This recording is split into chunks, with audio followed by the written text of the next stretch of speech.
Dear students, welcome back to my channel.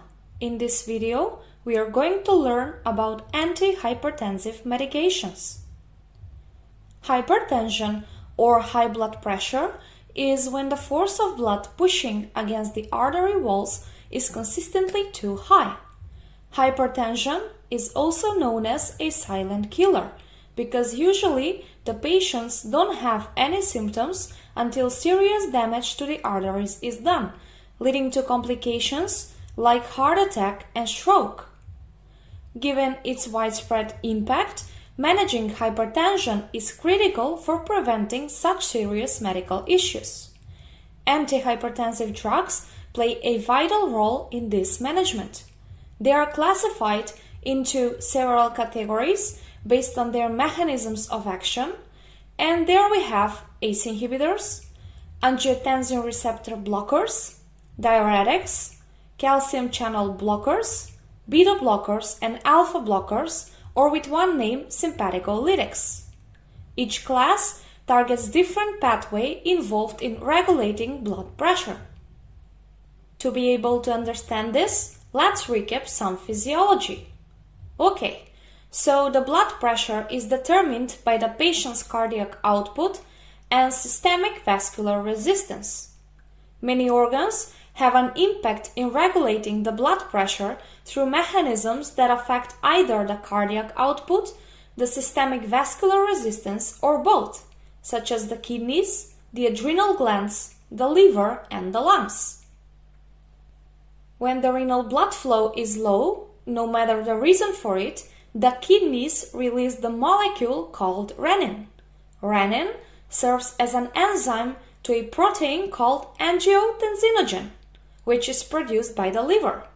Renin is responsible for converting the inactive angiotensinogen into its active form, angiotensin 1. Then, angiotensin 1 travels through the circulation, and when it gets in contact with the angiotensin converting enzyme, it is converted into angiotensin 2. The angiotensin converting enzyme, or shortly ACE, is expressed mostly within the lungs. Now the activated angiotensin 2, by binding to the angiotensin 2 receptors, causes a vasoconstriction of the arteries.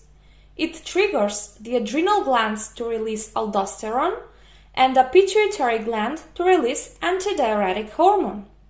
All of these effects have a great impact on the blood pressure, with vasoconstriction having an effect on the systemic vascular resistance, and with the aldosterone and the antidiuretic hormone having an effect on the cardiac output by stimulating water reabsorption within the kidneys. Knowing all of this, the scientists were very clever to invent medications that will affect the action of the renin-angiotensin-aldosterone system.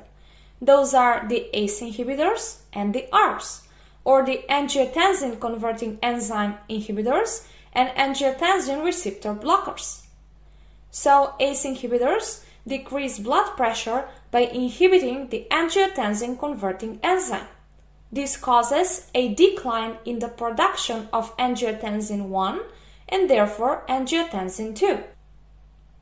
Examples of ACE inhibitors are lisinopril, ramipril, captopril, and enalapril, with all of them ending in pril. Now the side effects of the ACE inhibitors are dry cough, angioedema, headache, hyperkalemia, and gastrointestinal discomfort. The contraindications for them are asthma, chronic cough, pregnancy, and etc. Now the ARBs decrease blood pressure by blocking the binding of the angiotensin 2 to the angiotensin 2 receptors. Examples of ARBs are losartan, valsartan, olmesartan, with all ending in sartan. Some side effects of the ARBs include diarrhea, nausea, headache, and etc. Usually, the ARBs are used as an alternative to the ACE inhibitors, especially for the patients who experience dry cough. Now, while we are still on the kidneys, let's talk about the diuretics. The diuretics decrease the blood pressure by promoting the urine output.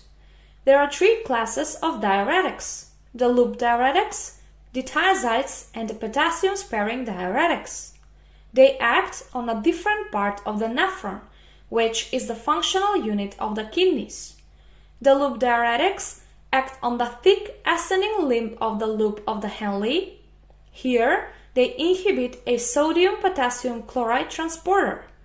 Via this transporter, the ions travel from the nephron back into the circulation, and when the sodium is reabsorbed into the blood, the water follows.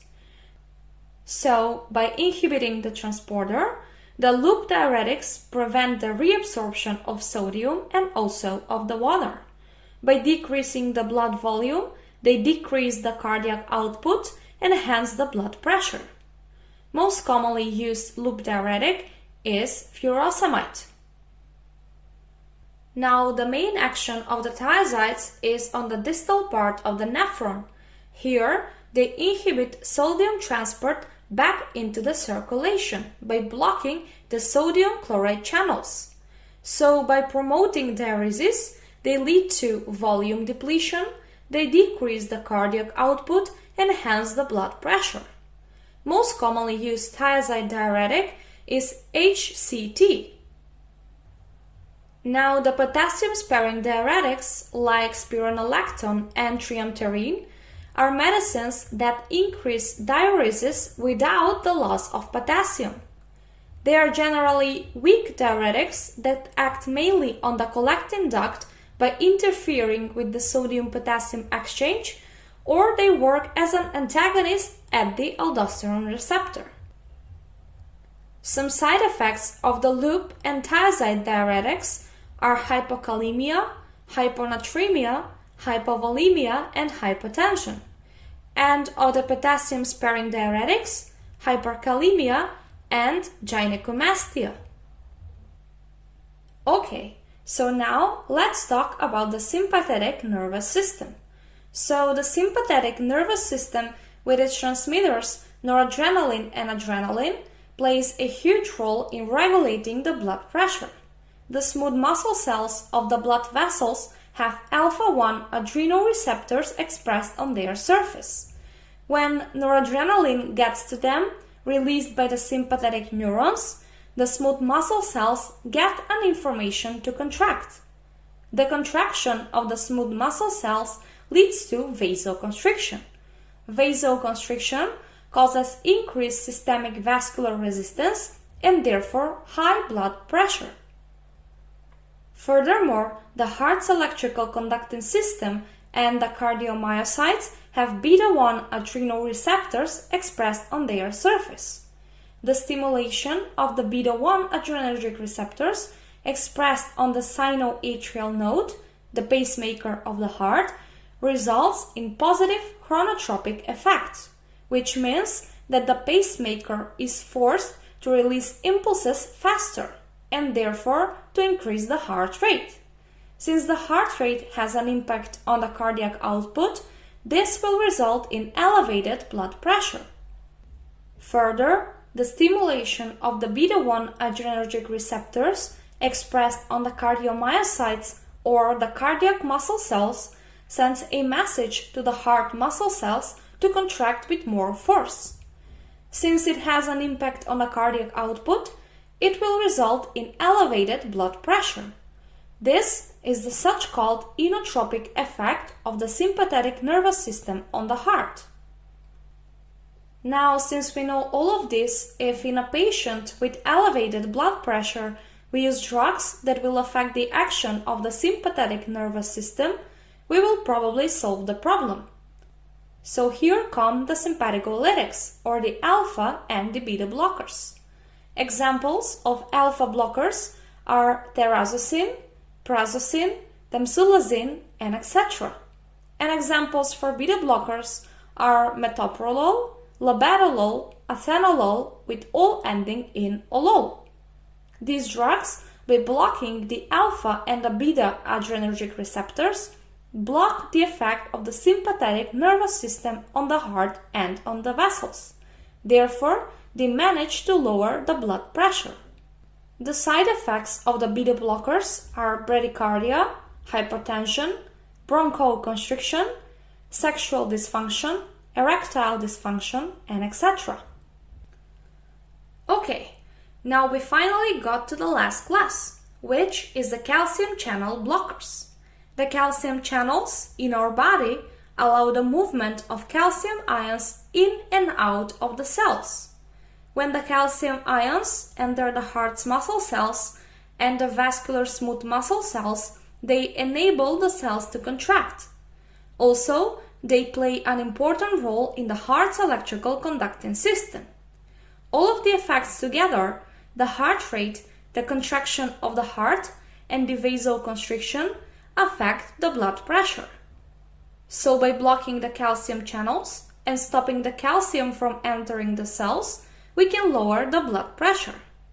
Now, there are two distinct classes of calcium channel blockers, the dihydropyridines and the non-dihydropyridines. The example of the first one is nifedipine or amlodipine, and of the second, diltiazem and verapamil. The dihydropyridines primarily have an effect on the blood vessels, and the non-dihydropyridines have also inhibitory effects on the heart's electrical conducting system. The side effects of the dihydropyridines are lightheadedness, flushing, headaches, peripheral edema, and in more severe cases, angina and myocardial infarction. The side effects of the non-dihydropyridines are constipation, elevated liver enzymes, dizziness, bradycardia, reflex tachycardia, AV block, and etc. So these were the antihypertensive drugs. I hope that this video was helpful for you, and if yes, please make sure to subscribe to support me. Thank you for your time, and I hope to see you again.